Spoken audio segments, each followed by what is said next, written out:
Yes we are live now.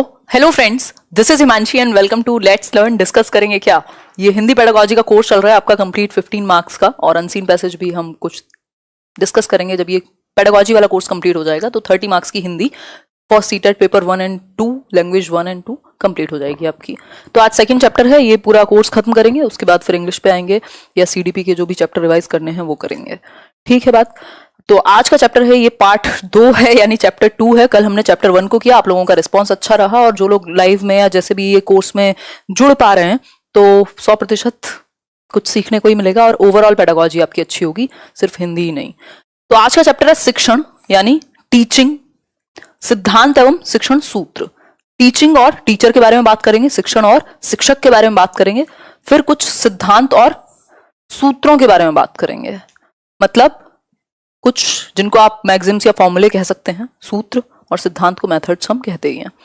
तो discuss करेंगे, principles कह सकते हो आप सिद्धांत को, मेथड्स की जगह डिस्कस करेंगे इसको, और फिर कुछ क्वेश्चंस लास्ट में प्रैक्टिस करेंगे। ठीक हो गई बात। तो इसी तरीके से कंप्लीट चलने वाले हैं चैप्टर कि आपका साथ में क्वेश्चंस की भी प्रैक्टिस और उस चैप्टर की भी प्रैक्टिस, या कंप्लीट एक अंडरस्टैंडिंग बन जाए उस चैप्टर की। ये आपको हर जगह काम आएगा आगे, चाहे आप केवीएस में जाएंगे या कहीं भी, क्योंकि आपकी एक क्या कहें, बेस तैयार हो रहा है एक तरीके से। तो सभी को गुड इवनिंग, नमस्कार, राम राम, सत श्री अकाल, अस्सलाम वालेकुम, whatever you feel connected with. Start करेंगे आज का सेशन। एक बार आप लोग आ जाइए। बहुत बढ़िया। 9:30 का टाइम है, 2 4 6 5 मिनट इधर उधर होंगी, तो वो पेशेंस बना के रखिएगा। चलिए 2 मिनट आप लोग जुड़िए, फिर हम आगे बढ़ेंगे। कितनी देर तक क्लास होगी? ये होगा यार आधे घंटे से तो ज्यादा ही होगा, 1 घंटे के आसपास हर सेशन ऐसा ही होगा, क्योंकि ये कंप्लीट चैप्टर करने वाले हैं। बिस्किट खा लूं इसी बात पे मैं, इतने आप लोग ज्वाइन कर लो।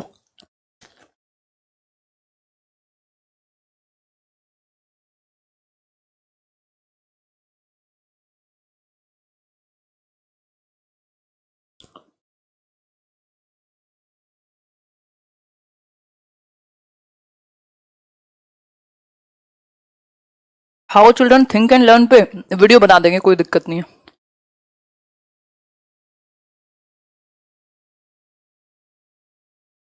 आज मेरा बर्थडे है, हैप्पी बर्थडे स्वाति। चलो आ जाओ, बहुत बातें हो गई, वापस आते हैं। बात करते हैं शिक्षण की, टीचिंग क्या है, और ट्राइपोलर प्रोसेस है उसकी भी बात करेंगे। व्हाट इज टीचिंग, आप बताइए क्या समझेंगे आप टीचिंग से? अगर आपको आसान भाषा में इसको एक्सप्लेन करना हो, डिफाइन करना हो, परिभाषित करना हो शिक्षण की प्रक्रिया को, तो आप कैसे करेंगे? वैसे तो इसकी बहुत सारी टेक्निकल डेफिनेशंस हो सकती हैं, बट बिल्कुल अगर हम इजी वे में समझना चाहें तो what is teaching as per your thought. बताइए एक बार, कौन सा बिस्किट खा रहे हैं? पता नहीं यार कौन सा था, कुछ होगा मैरीगोल्ड वगैरह।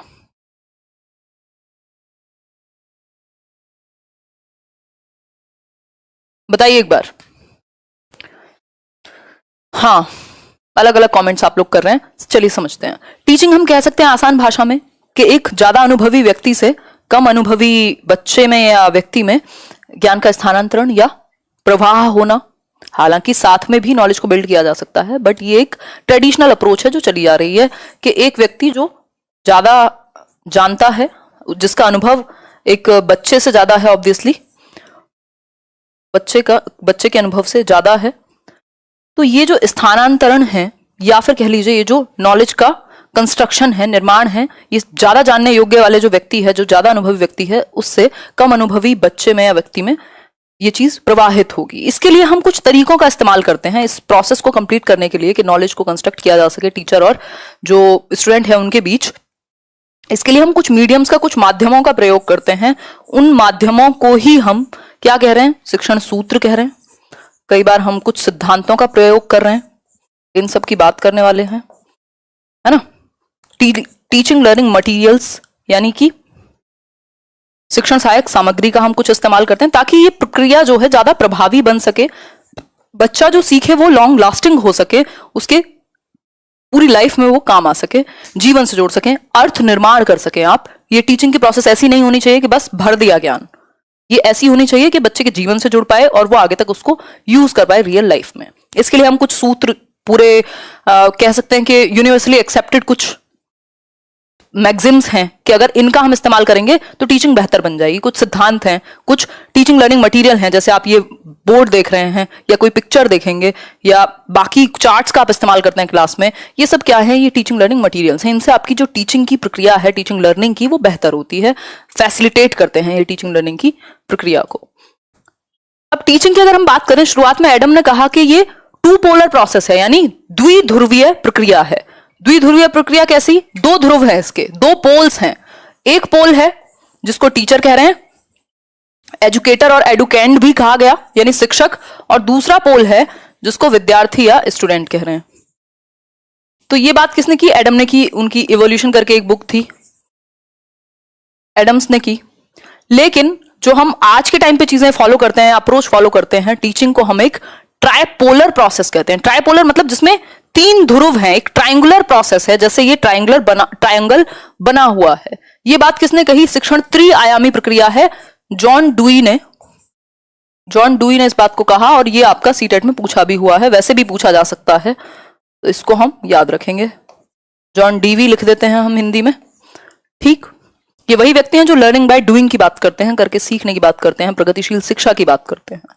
इन्होंने कहा तीन आयाम हैं, 3 पोल्स हैं, 3 सिरे हैं शिक्षण की प्रक्रिया में। सिर्फ 2 नहीं है कि टीचर और स्टूडेंट, एनवायरमेंट भी प्रभावित करेगा, करिकुलम भी प्रभावित करेगा, जो कंटेंट है वो प्रभावित करेगा, सिलेबस या जो भी आप कहना चाहें। तो मतलब एक पोल हो गया, एक ध्रुव हो गया टीचर, जिसको हम अध्यापक कह रहे हैं, ठीक।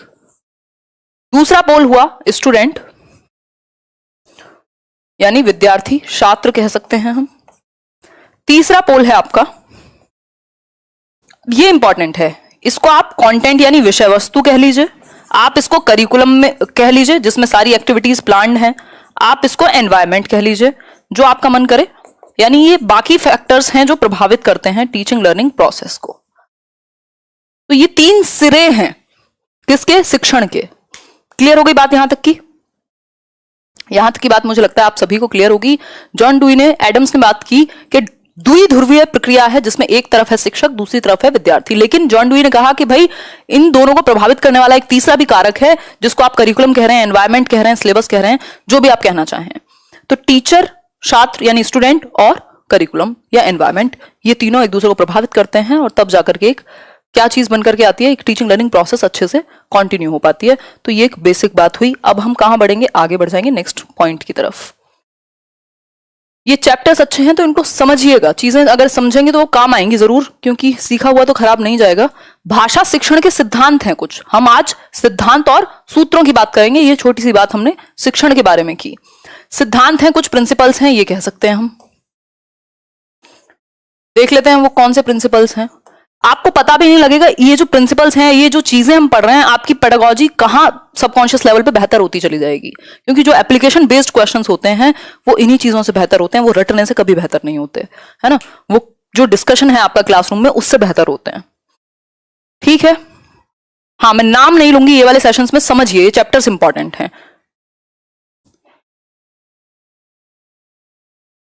ये प्रैक्टिस का टाइम नहीं है ना, ये सीखने का टाइम है। अभी थोड़ी देर में प्रैक्टिस करेंगे क्वेश्चंस की, तो वहां नाम वगैरह चलता है, बट चैप्टर समझ रहे हैं तो पहले समझ बनानी जरूरी है। अब इसमें कुछ सिद्धांत हैं। क्रियाशीलता का सिद्धांत, यानी एक्टिविटी करके सीखोगे।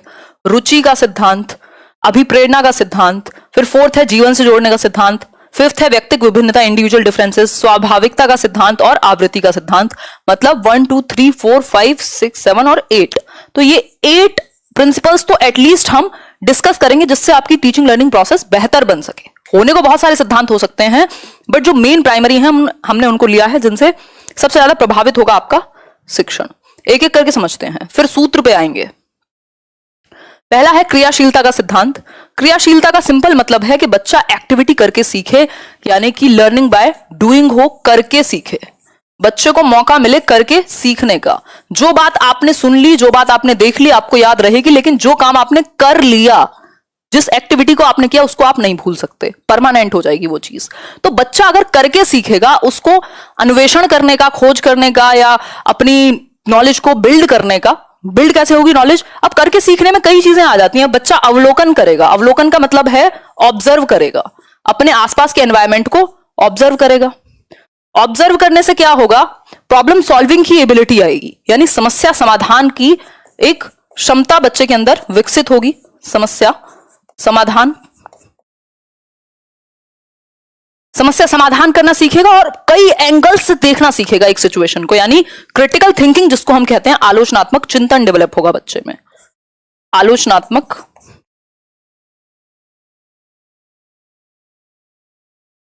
चिंतन डेवलप होगा। ठीक है, बात यहां तक की, कोई समस्या नहीं होगी, हो तो बता दीजिए। बिल्कुल भाई, ऑब्जर्वेशन तो सारी जड़ है ना। अगर आप ऑब्जर्व कर रहे हैं बच्चों को, आप ऑब्जर्व करने का, अवलोकन करने का मौका दे रहे हैं, कुछ प्रयोग करने का मौका दे रहे हैं, तो क्या होगा फिर? आप प्रॉब्लम उसके सामने रख रहे हैं और आपने उसको, जब आपके सामने कोई भी प्रॉब्लम आती है तो आपने जितना भी ऑब्जर्व किया हुआ होता है या जो भी आपके पुराने अनुभव होते हैं, जिस भी तरह से आप सारे एस्पेक्ट में उस प्रॉब्लम को देख पाते हैं, उन सब का इस्तेमाल करके उस प्रॉब्लम को सॉल्व करते हैं, करके सीखते हैं। ग्रुप्स का भी आप मौका देंगे तो ये इस तरीके से जो ज्ञान होगा वो लाइफ लॉन्ग हो जाएगी। जो लर्निंग है मीनिंगफुल होगा, अर्थपूर्ण बनेगा जो भी अधिगम होगा। आप इसको चाहें तो पीसीओ से याद रख सकते हैं। पीसीओ बोले तो प्रॉब्लम सॉल्विंग, क्रिटिकल थिंकिंग और ऑब्जर्वेशन। किससे? लर्निंग बाय डूइंग से डेवलप होगा, क्रियाशीलता के सिद्धांत से, एक्टिविटी के सिद्धांत से एक तरीके से डेवलप होगा। बात सही है यहां तक की? कोई समस्या नहीं अवंतिका? आलोचनात्मक मतलब आप लॉजिकली अलग अलग एस्पेक्ट देख पाए उस चीज के, जस्ट एक्सेप्ट ना करें, उसको समझ पाए, क्रिटिकली एनालाइज कर पाए, अगर उसमें कुछ कमी है तो उसको भी देख पाए। ठीक, आगे बढ़ेंगे। नेक्स्ट सिद्धांत है रुचि का सिद्धांत। इस बात से हम सभी अवगत हैं, आपको शायद इंटरेस्ट है, तभी हम लोग लगभग 3000 लोग अभी 11 मिनट के अंदर जुड़ गए हैं। मतलब रुचि का सिद्धांत, शायद मैं ऐसा मान के चल रही हूं कि मैं थोड़ी बहुत रुचि आपके अंदर सीखने को लेकर के जागृत कर पाती हूं, है ना। तो रुचि का सिद्धांत यानी इंटरेस्ट क्रिएट करा पाए आप बच्चे का। इंटरेस्ट कैसे क्रिएट होगा? कहानी, किस्से, कविता, कुछ कभी कभार हास्यप्रद बातें भी होती हैं, मजाक भी करते हैं हम लोग, क्या होगा? उससे इंटरेस्ट क्रिएट होगा। और जब आपकी किसी चीज में रुचि होती है तो आप आगे उसको एक्सप्लोर करना चाहते हैं कि और क्या है इसमें, उसको लाइफ लॉन्ग बनाना चाहते हैं। वो चीज जमती है दिमाग में जाकर के, नई नई चीजें आपका सीखने का मन करता है फिर। तो रुचि का सिद्धांत मतलब बच्चे का आप इंटरेस्ट डेवलप करा सकें। चाहे फिर आप एग्जांपल्स, उदाहरण ऐसे दीजिए, चाहे फिर कुछ किस्से, कहानियां, अनुभव लेकर के आइए क्लासरूम में। देखो टीचर कोई ऐसी चीज नहीं है कि रोबोटिक हो, कि बस काम की बातें बता दो, हमें डेफिनेशन बता दो, क्वेश्चन करा दो, आंसर बता दो। ये डिस्कशन या जुड़ने की, लाइफ से जुड़ रहे हैं ना हम, मैं और आप, तो यहां कई बार फालतू बातें भी होती हैं और होनी चाहिए। अगर कोई एग्जैक्ट बिल्कुल किताबी बात करेगा तो फिर प्रॉब्लम हो जाएगी। क्यों? क्योंकि हम जुड़ नहीं पाएंगे, रुचि हमारी बन नहीं पाएगी। तो किस्से, कहानी, इन सब का इस्तेमाल हो सकता है। डिस्कशन करा सकते हो आप, बच्चों के जो भी टॉपिक हो उनकी जिंदगी से जुड़े हुए उनको ला सकते हो। इससे क्या होगा? वो आगे खुद करके सीखने की उसके अंदर क्षमता और अच्छे से विकसित होगी। ठीक है बात? ये देखो आर.एस. भारवी कितने खुश हैं। ये वाला रुचि का सिद्धांत ज्यादा इंपॉर्टेंट है। बाकी नेक्स्ट है अभिप्रेरणा का सिद्धांत, यानी मोटिवेशन। बहुत इंपॉर्टेंट चीज है। मोटिवेशन से होता क्या है? लोग कहते हैं मोटिवेशन बेकार की चीज है, खाना भी बेकार की चीज है, मत खाइए, है ना।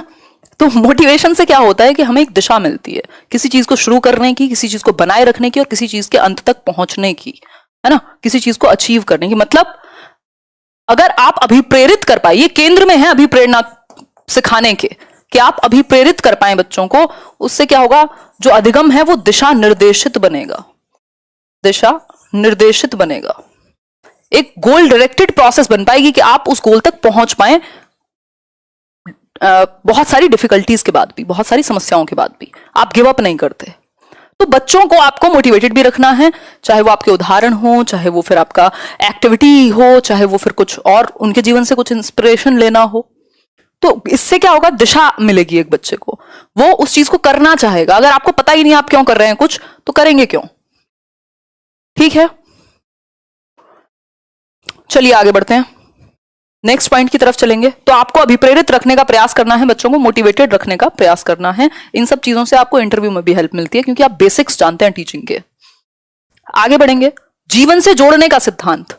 ये बात तो कुछ नई बात तो है नहीं, एनसीएफ भी यही कह रहा है कि भाई connect learning to real life, या जो क्लासरूम लर्निंग है उसको आउटसाइड वर्ल्ड से कनेक्ट कर दो आप। एनसीएफ भी तो यही कह रहा है, जो नेशनल करिकुलम फ्रेमवर्क 2005 आपका डॉक्यूमेंट है, वो यही तो बात कर रहा है के जीवन से जोड़ने का सिद्धांत, यानी कि लाइफ से कनेक्ट कर दो आप बच्चे की। Connect learning to life itself. Life से क्या कर दो, कनेक्ट कर दो। जो क्लासरूम में चीजें हैं वो जिंदगी से जुड़ पाए। यानी आप उदाहरण ऐसे देते हैं, आप एक्टिविटीज ऐसी कराते हैं, आप बच्चे को ग्रुप में सीखने का मौका देते हैं जिससे वो एक दूसरे से जुड़ पाए, जो रियल लाइफ में प्रॉब्लम्स हैं उनको सॉल्व कर पाए। जो आप चैप्टर पढ़ा रहे हैं उसका रियल लाइफ इंप्लीकेशन क्या है। मैं और आप जब चाइल्ड डेवलपमेंट पढ़ते हैं तो दुनिया में जाकर के घुस करके पढ़ते हैं, बिल्कुल, है ना। उसका मतलब क्या है कि हम कनेक्ट कर पा रहे हैं कि जिंदगी में कहां काम आएगा ये। जब लाइफ से बच्चे की आप जोड़ेंगे, ऐसे एक्सपीरियंसेस से कनेक्ट करेंगे जो उसने या तो लिए हैं या तो देखे हैं आसपास प्रत्यक्ष रूप से, तो बेहतर सीख पाएगा। तो आप लाइफ से कनेक्ट करें, लर्निंग को जीवन से जोड़ पाए, रियल लाइफ एग्जांपल्स यानी वास्तविक जीवन के उदाहरण दे पाए, रियल लाइफ एग्जांपल्स आप प्रस्तुत कर पाए यदि, तो इट वुड बी ग्रेट। ठीक है बात। ईवीएस में करा चुकी हूं कंप्लीट, रिवाइज करा दूंगी टाइम के साथ। जी शुभांगिनी, बहुत बढ़िया। मैंने मोनिका पढ़ाई कर लो, यारी दोस्ती कर लेना, कोई बात नहीं, बहुत समय मिलेगा। वैसे ये एरिक्सन कहते हैं कि आपकी यारी दोस्ती का समय, मतलब वो कहते नहीं है, उनकी थ्योरी से ये बात निकल के आती है कि आइडेंटिटी क्राइसिस और इंटीमेसी वर्सेस आइसोलेशन दोनों आगे पीछे ही हैं। और ये क्रिटिक भी है उनका कि आपको उसी समय पे यारी दोस्ती भी करनी है, आपका इमोशनल उतार चढ़ाव का साल टाइम भी है, पीरियड भी है, और आपके करियर का भी टाइम है। तो या तो बैलेंस कर लो या तो फिर किसी एक में डूब जाओ। तो मैं वो बूढ़े लोगों की तरह तो नहीं कहूंगी, बट फिर करेज रखिए बैलेंस करने का। व्यक्तिक विभिन्नता का सिद्धांत। व्यक्तिक विभिन्नता का सिद्धांत यानी इंडिविजुअल डिफरेंसेस हैं बच्चों में। भाई सबकी रुचि अलग होगी, सबकी क्षमता अलग होगी, सबकी कार्यशैली अलग होगी, स्टाइल सीखने की, है ना। तो इंडिविजुअल डिफरेंसेस को आप ध्यान में रख पाए। इस तरह के मेथड, इस तरह के एग्जांपल्स, इस तरह की एक्टिविटीज हो कि बच्चे की आवश्यकता के अनुसार, एक व्यक्तिगत आवश्यकता के अनुसार आप उसकी जीवन से जोड़ पाए, या उसकी क्षमता के अनुसार, उसकी रुचि के अनुसार आप काम करा पाए। ठीक, इंडिविजुअल्स हैं, 35 बच्चे हैं, 35 के 35 एक तरह से तो नहीं सीखेंगे, है ना। सिंपल बात। डूब जाओ, देखो कितने खुश हैं कई लोग तो। कहना आसान है, आंसू निकलते हैं, फिर रोते देखे हमने ऐसे लोग जो ये कहते हैं हम दोनों चीजें बैलेंस कर लेते हैं। आगे बढ़ रहे हैं, आगे बढ़ते हैं। स्वाभाविकता का सिद्धांत। स्वाभाविकता का सिद्धांत कहता है, मतलब आप नेचुरल वे में सिखा पाओ, बच्चे को नेचुरल वे में सिखा पाओ। स्पेशली अगर मैं यहां भाषा के पक्ष में, भाषा से जुड़कर बात करूं, लैंग्वेज के टर्म में, तो हमारी जो लैंग्वेज स्किल्स हैं, जो भाषाई कौशल हैं, बताओ कौन से हैं कौशल भाषाई, करो कमेंट।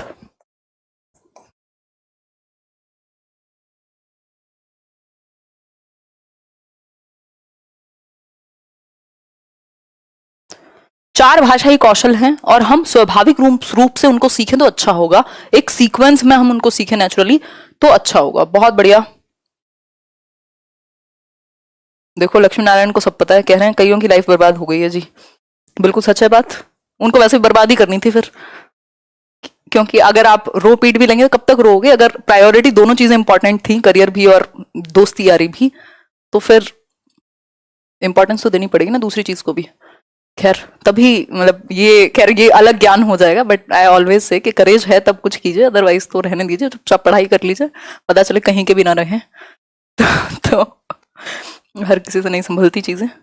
बहुत बढ़िया। सुबोपली कह रही है कल्पना, बिल्कुल सही बात है।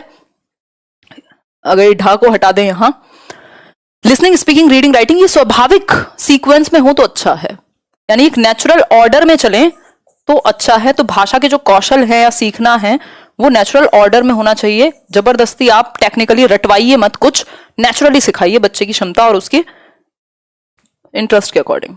नेक्स्ट पर बढ़ेंगे, लोकतांत्रिक मूल्यों का सिद्धांत। लोकतांत्रिक मूल्यों का सिद्धांत मतलब आपका जो क्लासरूम एनवायरनमेंट है वो ऐसा हो, कक्षा का जो माहौल है, कि बच्चे को प्रजातांत्रिक मूल्य उसके अंदर विकसित हो, हर कोई अपनी बात को कह सके, सुन सके आप उसकी बात को, टॉलरेंस आपके अंदर आए, टॉलरेंट बन पाए बच्चा, मतलब सामने वाले की बात को सुन पाए, अपनी बात को कह पाए, स्वतंत्रता हो सबको अपनी बात कहने की, सबके भले के लिए सोच पाए।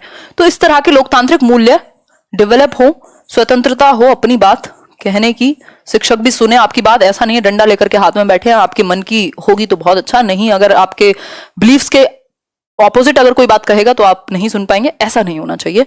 तो ये चीज भी हमारे अंदर होनी चाहिए, जो माहौल है वो डेमोक्रेटिक होना चाहिए क्लासरूम का, और ऐसे मूल्य ही हमारे लिए आगे जीवन तक के लिए विकसित हो क्लासरूम में कि सब एक दूसरे की बात को सुन पाए, सम्मान कर पाए, अंतरों का जो हमारे अंदर विभेद है उनका, यूनिटी इन डाइवर्सिटी आ पाए।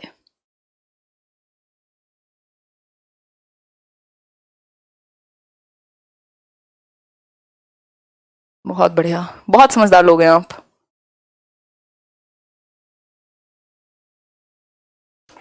ऐप नहीं चल रहा है अभी, उसको बंद किया हुआ है और वो बंद रहेगा पता नहीं कब तक, अगले 1 साल तो कम से कम।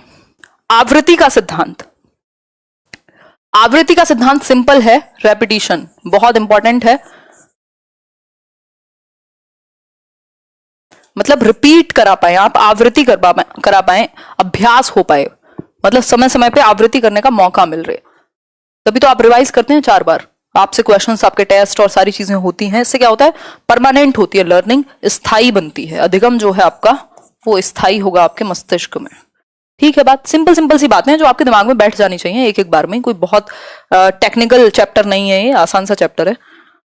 आगे बढ़ेंगे, अब शिक्षण सूत्र की बात कर लेते हैं। अब तक हमने सिद्धांत समझे जो प्रॉपर सब जगह पर चलते हैं, प्रिंसिपल्स हैं कुछ जिसकी वजह से आप टीचिंग लर्निंग को बेहतर बना सकते हैं। सूत्र हैं छोटा रूप, लेकिन ये भी प्रमाणित हैं, ये भी काम करते हैं, जैसे मैथ्स में फॉर्मुलेज हैं, है ना, तो इनसे भी आपकी ये छोटी छोटी अप्रोचेस हैं जिनसे चीजें बेहतर होंगी, टीचिंग लर्निंग बेहतर होगी। अगर मैं कुल मिलाकर के बात करूं तो कुछ शिक्षण सूत्र हैं हमारे, फिर हम क्वेश्चंस करेंगे। 7 शिक्षण सूत्र हैं, 8 हमने अभी सिद्धांत किए हैं, ऐसे हैं तो बहुत सारे बट हम मेन कर रहे हैं। ज्ञात से अज्ञात, नोन टू अननोन, मूर्त से अमूर्त, कॉन्क्रीट टू एब्स्ट्रैक्ट कह सकते हैं, सरल से जटिल, पूर्ण से अंश, विशिष्ट से सामान्य। अब इनको समझना पड़ेगा भाषा के परिपेक्ष में, यानी कॉन्टेक्स्ट में। विशेषण से संश्लेषण या फिर प्रत्यक्ष से अप्रत्यक्ष की ओर आगे बढ़ेंगे। ज्ञात से अज्ञात की ओर, ज्ञात से अज्ञात की ओर, हाँ, simple to hard, simple to complex कहेंगे, बिल्कुल सही बात है आपकी। कौन कह रहा है ये? शिवांगी। दीपा पढ़ लो पढ़ लो, बहुत अच्छा लगा टॉपिक, सही है पूजा जी, अभी चल रहा है। इतना अच्छा सेशन को डिसलाइक कौन करता है? कोई बात नहीं अक्षय जी, ऐसा कुछ नहीं है यूट्यूब पर या दुनिया में, कितना भी अच्छा हो कुछ भी, कि जिसको नापसंद करने वाले लोग ना हो, क्या कर सकते हैं। इसी बात पे लाइक शेयर कर देना यार, 3100 लोग देख रहे हैं, 2400 लोगों ने लाइक किया है, इक्वेशन बराबर रखा करो कम से कम, है। चलो आ जाओ, ज्ञात से अज्ञात यानी known to unknown, known to unknown, इसका मतलब क्या है? जो बच्चा जानता है, जो उसकी प्रीवियस नॉलेज है, या जो आसान चीज है, उससे आप कॉम्प्लेक्स की तरफ लेके जाते हैं। आपने रियल लाइफ में कोई कहानी कविता सुनाई, फिर आप नियम की ओर लेके जा रहे हैं उसे, मतलब जिस चीज से वो जुड़ पाए, जिस चीज को वो जानता है, उससे अज्ञात की ओर लेके जाइए, अननोन की ओर लेके जाइए। चाहे वो नियम हो सकते हैं, चाहे वो फिर धीरे धीरे आप देखते हैं क्लासेस वाइज भी कॉम्प्लेक्सिटी बढ़ती जाती है। सिंपल टू कॉम्प्लेक्स कीजिए, पहले आसान चीजें फिर जटिल चीजें, इसको आप दूसरे टर्म में ये भी कह सकते हो, simple to complex. Even inductive method से भी ये प्रभावित हो जाएगा, एग्जाम्पल टू रूल जाना कह सकते हो। तो ये एक सूत्र हुआ। आगे बढ़ेंगे, मूर्त से अमूर्त, मतलब जो जिन चीजों को बच्चा देख सके, टच कर सके, फील कर सके, उनको हम मूर्त कहेंगे। तो जिनको वो देख सकता है, जो उसके अनुभव में है ऑलरेडी, उनसे आप उस तरफ लेके जाते हो जो विचारों में है। तो अनुभव से विचारों में है, या तो कल्पना में है, या फिर कल्पना में है। कल्पना आपकी दोस्त या दुश्मन नहीं, कल्पना इज इमेजिनेशन, कि आप कुछ इमेजिन कर पाए। तो मूर्त से अमूर्त की ओर, कॉन्क्रीट टू एब्स्ट्रैक्ट, जिन चीजों को मान लीजिए मार्कर है, या सेब दिखा रहे हो, या कुछ प्लैनेट्स पढ़ा रहे हो, तो एक मॉडल दिखा दोगे, उसको टच करके वो देख पाएगा, अच्छा ये वाले ये सीक्वेंस है प्लैनेट्स का, ये ग्रह ऐसे होते हैं। तो वो मूर्त से अमूर्त की ओर, ताकि वो उस चीज को समझ पाए जो सामने नहीं है, लेकिन उससे जोड़ दिया आपने जो सामने है। क्लियर हो गई बात? आगे बढ़ेंगे। सरल से जटिल, वही बात हो गई घुमा फिरा के जो हमने अभी नोन टू अननोन में की थी। पहले आप आसान चीजें देते हो, फिर उनको धीरे धीरे कॉम्प्लेक्सिटी का लेवल बढ़ाते जाते हो, और ये सिंपल बात है। पूर्ण से अंश की ओर, अब ये पूर्ण से अंश की ओर क्या है? होल टू पार्ट्स कह सकते हैं हम, होल टू पार्ट्स। मतलब क्या हुआ इसका? भाई हम क्या करते हैं, जब कोई बड़ी सी कविता पढ़ाई या कविता पढ़ाई हमने, कोई पाठ पढ़ाया, तो उसका पूरा सारांश या जो भी मेन कंक्लूजन है वो पहले देंगे, फिर हिस्सों के बारे में बताएंगे। पढ़ लिया, अब एक मेन जो भी मकसद है वो आपने एक्सप्लेन कर दिया, फिर आप पार्ट्स को डिटेल में एक्सप्लेन कर रहे हो, तो होल टू पार्ट्स। इससे क्या होगा, एक समग्र सोच बनेगी, समग्र समझने की क्षमता विकसित होगी बच्चे के अंदर। ठीक है बात? ठीक है, राम राम सत्यम चौधरी, ग्रेट। समझने की कोशिश कीजिए, कमेंट्स की कोई बहुत ज्यादा आवश्यकता नहीं है। आगे बढ़ेंगे नेक्स्ट पॉइंट पे, अभी मौका मिलेगा आपको कमेंट करने का, अभी क्वेश्चंस आने वाले हैं इनके बाद।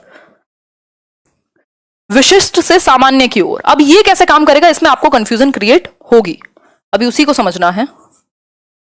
स्पेसिफिक टू जनरल कह सकते हो आप इसको, ठीक। ये सिंपल आगमन विधि का आपको यहां एग्जांपल मतलब यूज करना है, इंडक्टिव मेथड का। विशिष्ट क्या है, कोई एक स्पेसिफिक एग्जांपल। विशिष्ट आपका कोई दोस्त, कोई और व्यक्ति, माँ बाप आपके जो आपको बहुत प्रिय हैं, वो आपके लिए विशिष्ट है, लेकिन जब वो 100 लोगों में जाते हैं बाहर दुनिया में, तो वो जनरल है, मतलब वो सामान्य है। तो ऐसे एग्जाम्पल आप लाइफ के लाइए जिससे बच्चा स्पेसिफिकली जुड़ पाए। संज्ञा पढ़ा रहे हैं तो पहले आपने उदाहरण दे दिया कि राम शाम छोले भटूरे और दिल्ली और मुंबई और ये सब लिख दिया कि ये सब स्पेसिफिक एग्जाम्पल्स हैं। एग्जाम्पल हमेशा स्पेसिफिक होगा, रूल हमेशा जनरल होगा, सामान्य होगा, सभी के लिए एक जैसा। तो आप विशिष्ट से जोड़ते हैं जिनसे वो कनेक्ट कर पाए, और जनरल की ओर लेके जाते हैं जो सभी के लिए सामान्य हो। तो नियम से, उदाहरण से नियम की ओर। उदाहरण क्या हो गया मंशी? उदाहरण से नियम की ओर, ठीक होगी बात?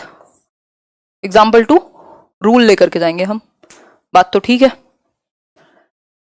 आगे आएंगे, कौन छोले भटूरे, देखो कितनी हंसी आ रही है मीता को, बोर हो चुकी हूं मैं, इतने छोले भटूरे खा लिए। विशिष्ट से सामान्य की ओर, विशिष्ट से सामान्य की ओर, ये बात तो हम कर चुके हैं यार, ये फिर से आ गया क्या? लास्ट है आज के लिए, विश्लेषण से संश्लेषण की ओर। ये इंपॉर्टेंट है, ये इंपॉर्टेंट है। अच्छा, इसके बाद भी है प्रत्यक्ष से संश्लेषण की ओर। विश्लेषण यानी एनालिसिस से, एनालिसिस टू सिंथेसिस। हम हिंदी के टर्म में यहां बात कर रहे हैं, कई जगह पर उल्टी भी चीजें लागू हो सकती हैं।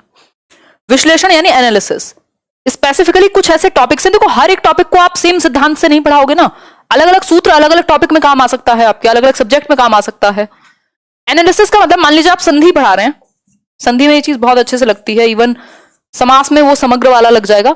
संधि में क्या होगा, आप विश्लेषण तोड़ करके, वर्ण विन्यास जिसको हम कह रहे हैं वो करके, और फिर आप पूरा कंप्लीट जोड़ करके, यानी संश्लेषण। देखो विश्लेषण का मतलब होता है तोड़ करके एनालाइज करना पार्ट्स में, टुकड़ों में, और यहां होता है सिंथेसिस में होल बना करके क्रिएट करना, जो आप ब्लूम की टैक्सोनॉमी में भी पढ़ते हैं, कैसे हम क्रिएट कर पा रहे हैं सब कुछ साथ में जोड़ के। तो संधि में जब आप संधि विच्छेद कर रहे हैं, वर्ण विन्यास कर रहे हैं, और बाद में कंप्लीट वर्ड को विद्या प्लस आल्य जो आप करते हैं, वो यहाँ एनालिसिस, और विद्या प्लस आल्य इज इक्वल टू विद्यालय कर दिया आपने, तो वो सिंथेसिस। तो कई बार हमें इससे, एनालिसिस से, विश्लेषण से संश्लेषण की ओर जाना होता है। ठीक हो गई बात यहां तक की? ज्यादा सीरियस लग रही हूं क्या मैं? बोलने में एनर्जी लगती है यार, आज थोड़ा धीरे बोल रही हूँ, रुक रुक के, विराम देके अपने गले को। प्रत्यक्ष से अप्रत्यक्ष की ओर। प्रत्यक्ष से अप्रत्यक्ष का मतलब है जो डायरेक्ट आपके एक्सपीरियंस में है, जो डायरेक्ट बच्चे के एक्सपीरियंस में है, जिसको वो डायरेक्ट देख सकता है अपने आसपास, उससे इनडायरेक्ट की ओर आप लेकर के जाएंगे। कोई समस्या इसमें होनी नहीं चाहिए, सिंपल बात, थोड़ी बहुत बकवास है ना। हिंदी में इंग्लिश कौन है ये मैम? आप सार्कास्टिक हैं। Sarcasm is good, humour is good, health के लिए अच्छा है। अब कुछ क्वेश्चंस कर लें, हैं? सार्केज्म भी मत रहने दो, हैं? जीवित मत रहने दो। कोई शिक्षक या शिक्षिका बन जाए तो उसको बिल्कुल डेड सीरियस हो जाना चाहिए क्या? नहीं होना चाहिए, खुश रहना चाहिए। देखो एक बार क्वेश्चन देख लो अब इसी बात पे। हाँ, मैं मिक्स करके इसलिए डिस्कस करती हूँ क्योंकि कई हिंदी इंग्लिश मीडियम वाले भी होते हैं जिनको इंग्लिश हिंदी को एज इट इज समझने में प्रॉब्लम होती है। तो बेसिकली आपकी अंडरस्टैंडिंग दोनों ही लैंग्वेज आपकी ऐसी होनी चाहिए कि पेपर में आप मार ना खाओ। बाकी ना तो आपको यहाँ अंग्रेज बनना है, ना आपको हिंदी विद ही बनना है। तो बेसिकली परफॉर्मेंस जो एग्जाम का गोल है वो पूरा होना चाहिए। बाकी मैं दोनों में ही सक्षम हूं बात करने में। चलिए आंसर कर दो अब इसी बात पे, करो कमेंट दबा करके। आप लोगों का यार रिस्पांस बहुत अच्छा है, मतलब बढ़िया। जी शिवांगी। सुरेश, कल से ही स्टार्ट हुआ है ये आपका कोर्स पेडागोजी का, हिंदी पेडागोजी का। यूट्यूब पर ही चलेगी ये सीरीज 9:30 बजे डेली। एक भाषा शिक्षक के रूप में आप अपनी क्या जिम्मेदारी महसूस करते हैं? देखो ये डायरेक्टली और इनडायरेक्टली दोनों तरीके से पूछे जा सकते हैं। जरूरी नहीं है ये सिद्धांत डायरेक्टली ही पूछे जाए आपसे, इनडायरेक्टली भी काम करेंगे। तो एक भाषा शिक्षक के रूप में, हमने शिक्षण और शिक्षक की बात की थी, आप क्या महसूस करते हैं? देखो एक तो आपको एनवायरमेंट ऐसा देना है बच्चे को जिसमें वो फल फूल सके। पहला ऑप्शन है समय सीमा के भीतर सिलेबस खत्म करा दें, समय सीमा के भीतर पाठ्यपुस्तक पूर्ण करना, बच्चों का भाषा के विविध स्वरूपों और प्रयोगों से परिचय, या फिर बच्चों द्वारा भाषा परीक्षाओं में अच्छे अंक लाना। आंसर कीजिए। I am your big fan यार, हम सब सीख रहे हैं। बताइए। देखो अंक लाना, सिर्फ सिलेबस खत्म कर देना, ये सब बढ़िया चीजें नहीं है। बढ़िया क्या है? बच्चों का भाषा के विविध स्वरूपों, यानी जो डिफरेंट एस्पेक्ट हैं और डिफरेंट सिचुएशन में बच्चा प्रयोग करना सीख जाए लैंग्वेज को, वो सबसे इंपॉर्टेंट है। चाहे वो कहानी हो, उपन्यास हो, या फिर आपका कविता हो, नाटक हो, एकांकी हो, इन सब से जुड़ पाए। अलग अलग जो पक्ष हैं, गद्य पद्य कविता कहानी, इन सब से जुड़ पाए, ये बेहतर रहेगा। ये आपकी जिम्मेदारी है कि अलग अलग पक्षों से जोड़ पाए आप भाषा के। ठीक, मेन उद्देश्य ये नहीं है कि सिलेबस खत्म हो जाए टाइम पे। अब मैं ये सोचूं कि नहीं इतने मिनट में ये खत्म कर देना है, तो वो प्रॉब्लमेटिक है। हो सकता है थोड़ा बहुत लचीलापन होना चाहिए। Time table is important but flexibility जरूरी है। नेक्स्ट है, हिंदी भाषा शिक्षक को यह स्वीकार करना चाहिए कि, किस चीज को एक्सेप्ट करे हिंदी भाषा शिक्षक यानी हिंदी लैंग्वेज टीचर? आंसर कीजिए थोड़ा सा।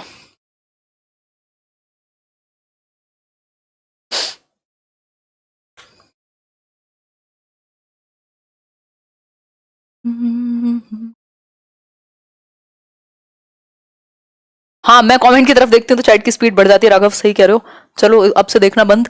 हिंदी भाषा शिक्षक को यह स्वीकार करना चाहिए कि गलतियां सीखने सिखाने की प्रक्रिया का अभिन्न हिस्सा हैं, गलतियों पर बिल्कुल ध्यान न देने से वे सुधर जाती हैं अपने आप, या फिर बच्चों को उनकी गलतियां समझाना उनके भाषा विकास में महान बाधा है कि गलतियां अगर आपने समझा दी, या फिर बच्चों को भाषा सीखना ही जरूरी नहीं है। फिर क्या मतलब तेल बांट रहे हैं आप भाषा शिक्षक बन के स्कूल में, अगर सीखना जरूरी नहीं है तो?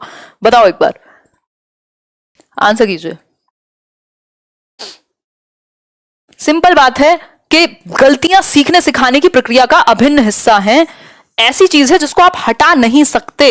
नेचुरल है बच्चे का गलती करना, जो एरर्स हैं वो नेचुरल हैं। गलती करना ऐसी चीज है, ऐसा कोई व्यक्ति नहीं है दुनिया में जिसने सीखा हो और गलती ना की हो, है ना? तो गलतियां करना एक ऐसा हिस्सा है जिसको आप हटा नहीं सकते हो। बाकी ऐसा नहीं है कि गलतियों पर ध्यान ना देने से सुधर जाएंगी, या गलती समझा दोगे तो बड़ी परेशानी हो जाएगी, या सिखाना जरूरी नहीं है। ये तो बेतुकी बातें हुई। आगे बढ़ेंगे। देखो दो ही तरीके हैं क्वेश्चन को सॉल्व करने के पेडागोजी में। या तो आप एलिमिनेट कर लो, अगर आप एलिमिनेट कर पाए बाकी के 3 नेगेटिव ऑप्शन हटा के, तब तो ठीक हो सकता है। लेकिन ऐसा भी बहुत बार होता है पेडागोजी में कि चारों ऑप्शन सही होंगे, आपको पता ही लगेगा नेगेटिव कौन सा है, तो आपको फिर बेस्ट चूज करना है। तो ये 2 तरीके काम आएंगे। भाषा शिक्षक को स्वयं अपनी भाषा प्रयोग की क्षमता को बढ़ाना चाहिए, क्योंकि उसका भाषा प्रयोग कक्ष में भाषा वातावरण का निर्माण करता है। वह भाषा का शिक्षक है, विद्यालय का निर्देश है, या फिर इससे वह दूसरों पर प्रभाव डाल सकता है। आंसर कीजिए। बेस्ट आंसर क्या होना चाहिए वो बता दो जरा।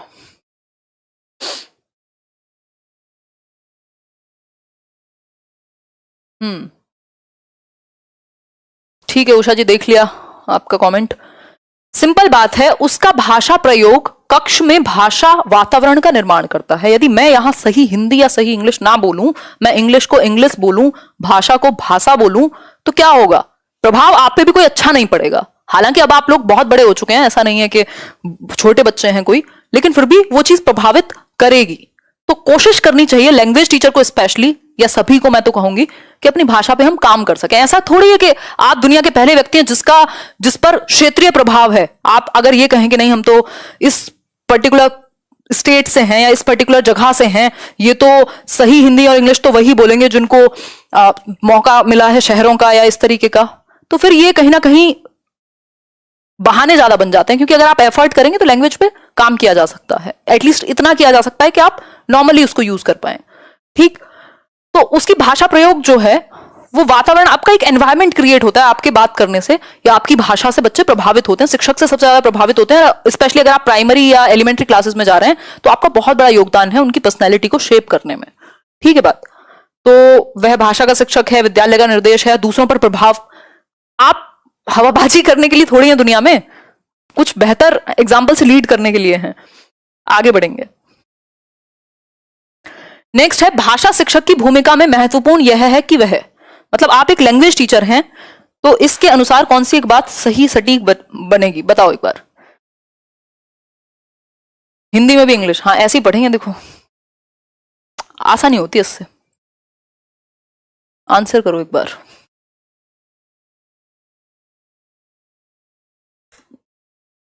ओके,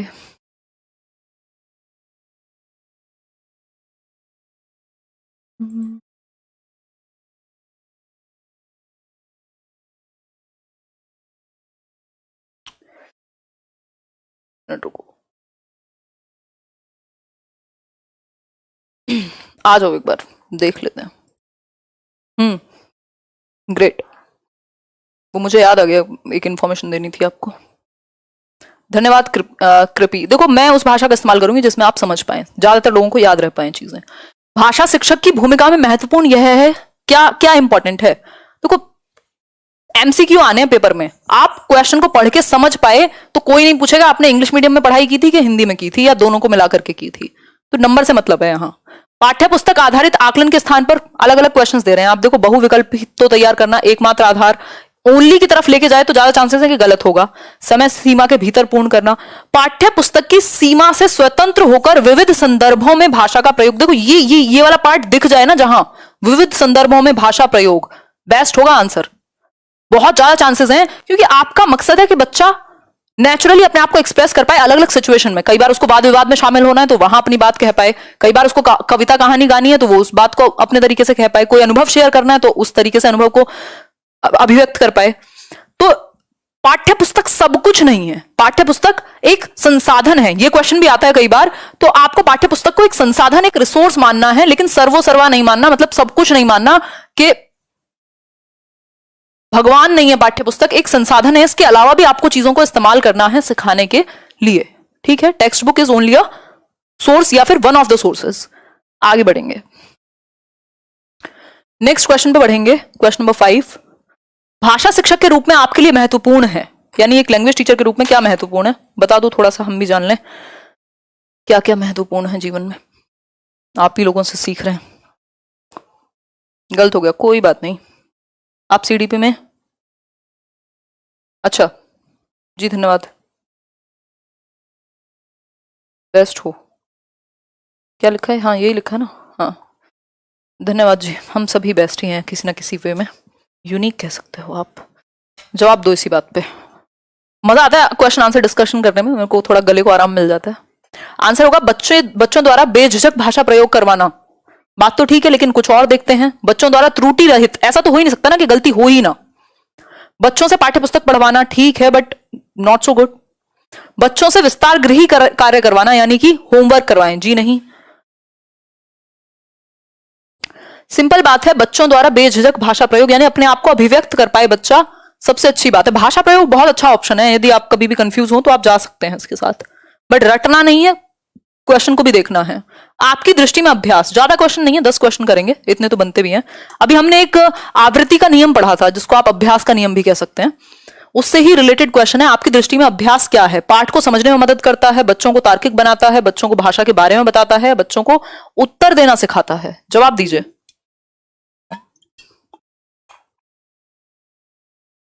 दीपिका कह रहे हैं संस्कृत का बेस्ट चैनल कोई, यार पता नहीं, आई थिंक संस्कृत गंगा या कुछ इस तरीके कोई एक चैनल तो है, बट मुझे नहीं पता वो क्या है, बट एक बार चेक करना, आई थिंक है। बताइए। सोशल सब्जेक्ट यार अभी तो नहीं कराएंगे, फ्यूचर में कहीं से भी पढ़ लो, अनअकैडमी पे भी कुछ स्पेशल क्लासेस होती हैं, वो फ्री होती हैं, देख लो कोई टीचर अगर कराता मिल जाए तो। आपके पास आज के टाइम पे तो टैक्टिक्स होने चाहिए फ्री पढ़ने के नहीं तो बहुत तरीके हैं, और अगर आपके पास उतने रिसोर्सेज हैं और समय बचाना है तो फिर आप कोई एक पर्टिकुलर कोर्स भी ले सकते हैं। तो दोनों सब इससे ज्यादा अवेलेबिलिटी कभी थी नहीं टीचर्स की जितनी आज है, फ्री में भी और पेड में भी। बताओ एक बार, अगर इसमें भी हम सिलेक्शन ना ले पाए तो मुश्किल हो जाएगा। अभ्यास को क्या मानते हैं आप? उत्तर देना सिखाता है, भाषा के बारे में बताता है, तार्किक बनाता है, पाठ को समझने में मदद करता है। क्या कहोगे, क्या कहना चाहोगे, बताओ एक बार। सिंपल है, ए ऑप्शन, पाठ को समझने में मदद करेगा, अंडरस्टैंडिंग बेहतर होगी आपकी प्रैक्टिस से। ठीक है बात। संस्कृत ओके, चलिए आगे बढ़ते हैं। Next question, question number 7। Hindi भाषा शिक्षक का यह प्रयास होना चाहिए कि वे, क्या प्रयास होना चाहिए आपका, बताइए एक बार। आज हिंदी भाषा शिक्षक और शिक्षण के बारे में ही क्वेश्चंस हैं ज्यादातर।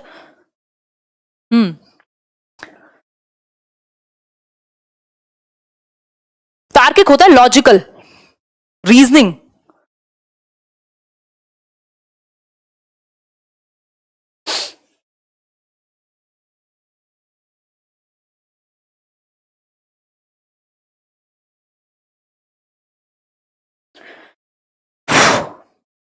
सेवंथ का ए, बच्चों की भाषा संबंधी सहज रचना शक्ति को बढ़ावा देना। देखो ये भी ऑप्शन बहुत ही प्यारा सा ऑप्शन है कि आप जो नेचुरल उसके अंदर क्रिएटिविटी को लेकर के सहजता है उसको एक्सप्रेस करने दें।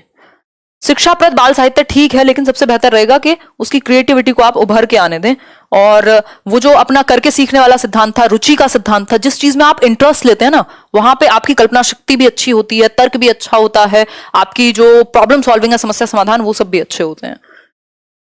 तो आपका उद्देश्य ये होना चाहिए कि आप पढ़ाएं ऐसे कि बच्चों को इंटरेस्ट आ जाए। नेक्स्ट क्वेश्चन है, एक भाषा अध्यापक को बच्चों में भाषा सिद्धांतों की समझ विकसित करने पर बल देना चाहिए, अलंकारिक भाषा का प्रयोग, विविध संदर्भों में भाषा का प्रयोग, या फिर शुद्ध भाषा प्रयोग की क्षमता विकसित करने पर बल देना चाहिए। अब देखो ये चारों ऑप्शन ऐसे हैं जिनमें से एक भी नेगेटिव नहीं है, तो आपको बेस्ट चूज करना पड़ेगा। क्वेश्चन क्या पूछ रहा है उसके अनुसार बेस्ट चूज करेंगे, अपनी मर्जी से नहीं, है ना। जूम प्लीज, कितना जूम कराओगे यार, लो कर देंगे जूम भी, फोन को लेटा लो ऐसे। सी ऑप्शन, मतलब विविध संदर्भों में भाषा का प्रयोग, भाई अलग अलग जगह पे अलग अलग कॉन्टेक्स्ट में लैंग्वेज को यूज करना सीख जाए, सबसे बेस्ट रहेगा। फिर शुद्ध तो हो ही जाएगा धीरे धीरे, मेन शुद्ध नहीं है, मेन अभिव्यक्ति पे इंपॉर्टेंस देनी है आपको कि अभिव्यक्ति अच्छी हो, एक्सप्रेशन अच्छा हो। धीरे धीरे फिर जब एक्सप्रेशन अच्छा होगा तो बाकी चीजें अच्छी हो जाएंगी।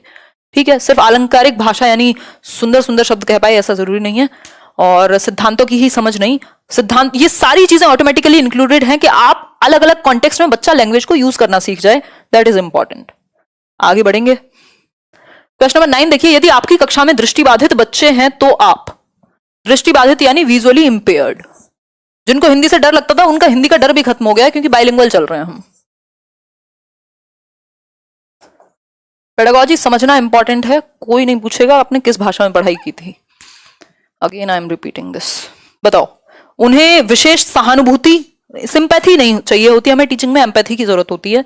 वैसे क्वेश्चन में पूछा है विजुअली इंपेयर्ड, तो इनको हमें क्या करना है, कम गतिविधियां कराएंगे, ये भी गलत होगा। पढ़ने के उपयुक्त साधन देंगे, बात तो सही लग रही है, फिर भी देख लेते हैं। उन्हें सभी बच्चों से अलग गतिविधि देंगे, इंक्लूसिव एजुकेशन, समावेशी शिक्षा, सबको एक साथ पढ़ाते हैं आप, एजुकेशन फॉर ऑल की बात होती है, तो उन्हें पढ़ने के उपयुक्त साधन देंगे, जो भी बेस्ट रिसोर्सेज अवेलेबल हो सकते हैं उनको आप इंक्लूड करेंगे। इंक्लूसिव एजुकेशन में बच्चे की नीड के अकॉर्डिंग सिस्टम को परिवर्तित किया जाता है जो छात्रों की आवश्यकता है उसके लिए। लास्ट क्वेश्चन है आज का, देखिए एक बार, आप मानते हैं कि अलग अलग तरह की सामग्री पढ़ने के अवसर मिलने से, मतलब आपको डिफरेंट डिफरेंट टाइप्स, कभी बाल साहित्य दे दिया, कभी कोई कहानी है, कोई कविता है, कुछ और है, इस तरीके की इंटरेस्टिंग चीजें यदि आपको पढ़ने का मौका मिल रहा है तो क्या होगा इससे, भाषा को विविध संदर्भों में प्रयोग करने की समझ बनती है। आपसे 2 मिनट बात करनी है इसके बाद, क्योंकि आजकल माहौल बहुत सीरियस है और सीरियस रहेंगे तो जीवन और छोटा हो जाएगा, वैसे ही छोटा है।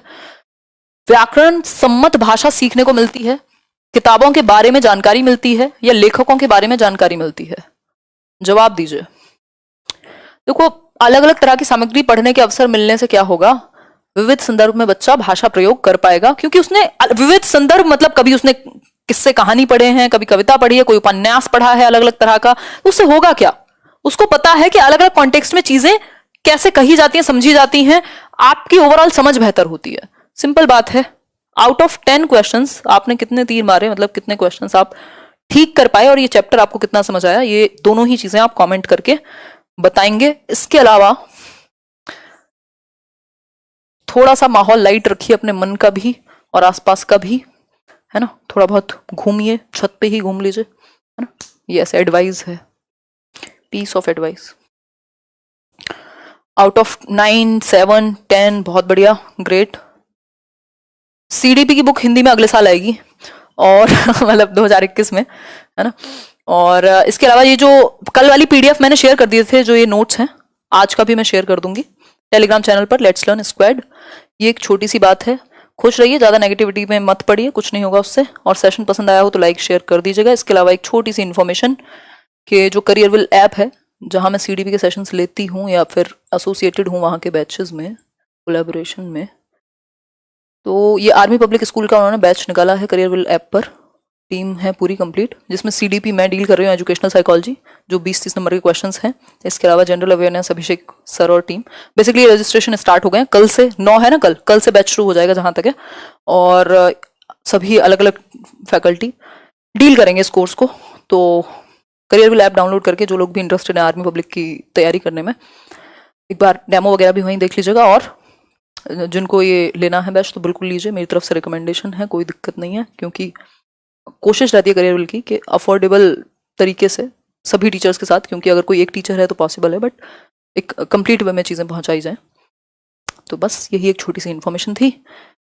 और ये एग्जाम से पहले सिलेबस खत्म होगा ही, ऑब्वियसली सारे टीचर्स इसीलिए जुड़ रहे हैं। तो एक बार ऐप डाउनलोड करके ये आप चेक कर लीजिएगा, ठीक है। और इसके अलावा अगर फ़ोन पे भी कुछ क्वेरी पूछनी हो तो ये नंबर उन्होंने दिया हुआ है। यही छोटी सी बात है। अब मैं आप लोगों के कुछ और डाउट्स ले लेती हूँ। 100 में से 100 नंबर मिले हैं, बहुत बढ़िया। अब कुछ और समस्या हो आज के लिए तो बताओ। Himanshi Yadav, good night. Good night ji. Name ले लो, टारगेट विद रोजगार। नाम तो आपका है भी नहीं है। अनअकैडमी की क्लास नहीं देख पाते, अभी इस महीने की शुरू नहीं हुई है। जब मैं शुरू होंगी तो स्पेशल क्लासेस का भी बता दूंगी और कोर्स का भी।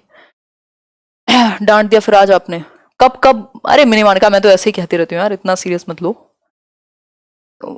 उनसे कहा जाता है जो रोज आते हैं, जो दिखते हैं नजर में, है ना। ऐसे जिनका पता है कि बुरा मान लेंगे उनको कोई कुछ नहीं कहता। तो ये एक बात हुई। D++ भी का अभी किसी को नहीं पता। ग्रेट। C-TET का चल रहा है वहां, हाँ। Thank you Mohit Kumar, 10 out of 10 आए हैं। चलिए कल फिर से मिलेंगे 9:30 बजे। कविता वर्मा नाम ले लिया आपका, कोई समस्या तो नहीं है मैम, बस अपना ख्याल रखिए। बिल्कुल उषा जी, मैं ख्याल रख रही हूँ। Lots of love, thank you मैंने का। चलिए फिर बाकी नाम मैं नहीं ले पाऊंगी, आज के लिए इतना ही। बहुत मजा आ रहा है आप लोगों के साथ इस वाले कोर्स में, हिंदी पेडागोजी के। आपका ऐसे ही रिस्पांस और मेरी तबीयत ठीक रही तो डेली 9:30 बजे मिलते रहेंगे। बीच बीच में पेडागोजी के क्वेश्चंस भी रिवाइज करते रहेंगे। और इसके बाद इंग्लिश का कोर्स कंप्लीट कर लेंगे या तो पहले सबसे पहले हिंदी पेडागोजी का कोर्स कंप्लीट करेंगे, फिर बाकी चीजों पे आएंगे, है ना। ध्यान रखो, टेक केयर, कल मिलते हैं। पेपर इंग्लिश में होगा अगर आप लैंग्वेज के लिए नहीं जा रहे हैं तो, आर्मी पब्लिक वाला। चलिए बाय बाय, टेक केयर, ध्यान रखिए।